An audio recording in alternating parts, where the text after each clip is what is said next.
बिस्मिल्लाहिर्रहमानिर्रहीम। शुरू करता हूँ अल्लाह के पाक नाम से जो बहुत बड़ा मेहरबान नहायत रहने वाला है। दोस्तों, बहनों, भाइयों, बुजुर्गों, अस्सलाम वालेकुम वरहमतुल्लाहि वबरकातुहू। तारीख़ इस्लाम में हम अपनी इस किस्तवार हज़रत राबिया बसरी की किस्त नंबर 26 में आपको खुशामदीद कह रहे हैं। तो दोस्तों, बहनों, भाइयों, बुजुर्गों, हज़रत सुहेल इब्न अबी अब्दुल्ला रहमतुल्लाह अलैह ने फरमाया कि मैं कोहे काफ पर चढ़ा तो हजरत नूह अलैहिस्सलाम की कश्ती पड़ी देखी।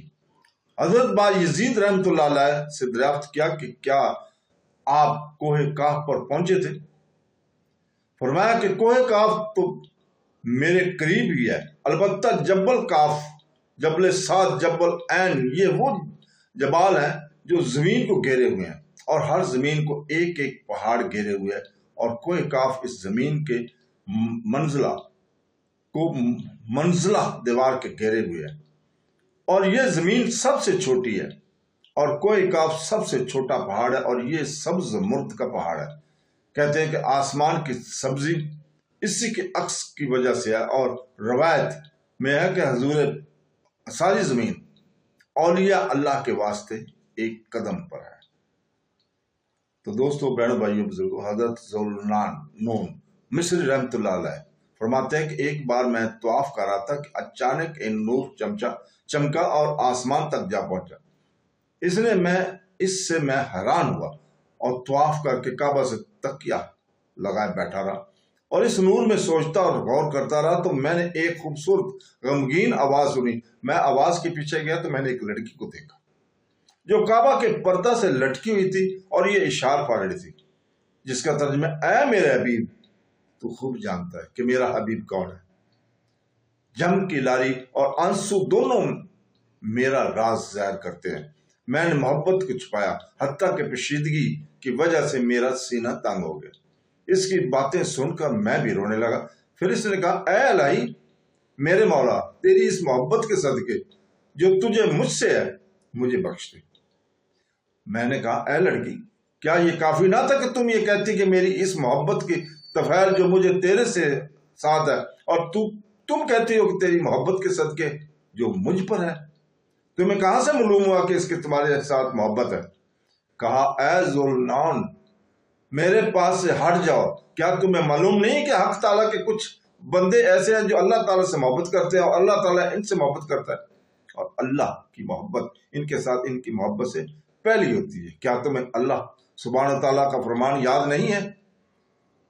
जिसका मतलब है, तर्जुमा है, यानी अल्लाह ताला ने करीब एक ऐसी कौम लाएंगे जिनसे अल्लाह ताला मोहब्बत करेंगे और वो अल्लाह ताला से मोहब्बत करेंगे। तो मैंने पूछा कि तुम्हें कैसे मालूम हुआ कि मैं ज़ुन्नून हूं? कहा, ऐ ज़ुन्नून, जब दिल ने मैदान असरार में जोलाई नहीं की तो मैंने तुझे अल्लाह ताला की मार्फत में ने कहा कि मैं तुमको ज़ैफ़ो दीन और लागर जिस्म देखता ही, तुम्हें कुछ मर्ज तो नहीं है? तो दोस्तों, इसने चंद इशार पढ़े जिसका तर्जुमा है, अल्लाह का दोस्त दुनिया में हमारी रहता है और इसकी बीमारी बढ़ती जाती है। अल्लाह का दोस्त दुनिया में बीमार ही रहता है, इसकी बीमारी बढ़ती ही जाती है और वो भी बीमार हो जाती है। इसी तरह जो अल्लाह ताला का मुहब्ब होता है और अल्लाह के जिक्र में सरगर्दान रहता है, यहाँ तक कि इसे देख ले। फिर कहा, अपने पीछे देख कौन है? मैंने पीछे फिर देखकर कहा, तो कोई भी नहीं है। फिर मैंने इसकी तरफ नजर फेरी तो इसे भी ना देखा कि वो कहाँ गई और मैं हर वक्त इसके वसीला से दुआ करता हूँ कि तू इसके बरकत से कबूलियत और अजाहत नजर आती है। बड़ी इसराइल में एक औरत बादशाह की बेटी थी और बड़ी इबादत गुजार थी। एक शहजादे ने इससे मंगनी की दरखास्त की, इससे निकाह करने से इनकार कर दिया। इसने निकाह करने से इनकार कर दिया और अपने एक लौंडी से कहा कि मेरे लिए एक आबद जायद, एक नेक आदमी तलाश कर जो फकीर हो। वो लौंडी गई और एक फकीर आबद जायद मिला, इसे ले आई। इसे पूछा कि अगर तुम मुझसे निकाह करना चाहो तो मैं तुम्हारे साथ काजी को यहाँ चलूं ताकि वो हमारा निकाह कर दे। इस फकीर ने मंजूर कर लिया और निकाह हो गया। پھر اس سے کہا کہ مجھے اپنے گھر لے چل۔ اس نے کہا کہ واللہ اس کمبل کے سوا کوئی چیز میری ملکیت میں نہیں، اسی کو رات کے وقت اوڑھتا ہوں اور اسی میں پہنتا ہوں۔ اور اس نے کہا کہ میں اس حالت میں تیرے ساتھ راضی ہوں۔ چنانچہ وہ فقیر اس کے اپنے گھر لے گیا اور وہ دن بھر محنت کرتا تھا اور رات کو اتنا پیدا کر لاتا تھا کہ جس سے افطار ہو جائے۔ وہ دن کو نہیں کھاتی تھی بلکہ روزہ رکھتی تھی۔ جب ان کے پاس کوئی چیز لاتے تو افطار کرتے تھے اور ہر حال میں اللہ تعالیٰ کا شکر ادا کرتے تھے اور کہتے تھے اب میں عبادت کے واسطے فارغ ہوئی، اب میں عبادت کے واسطے فارغ ہوئی۔ ایک دن فقیر کو کوئی چیز نہ ملی جو ان کے واسطے لے جاتے۔ یہ امر ان پر شاک گزرا اور بہت گھبرائے اور جی میں کہنے لگے کہ میری بیوی روزہ دار گھر میں بیٹھی انتظار کر رہی ہے اور میں کچھ لے جاؤں گا جس سے وہ افطار کرے گی۔ یہ سوچ کر وضو کیا اور نماز پڑھ کر دعا مانگی، اے اللہ آپ جانتے ہیں کہ میں دنیا کے واسطے کچھ طلب نہیں کرتا، صرف ایک اپنی نیک بیوی کی رضا مندی کے واسطے مانگتا ہوں۔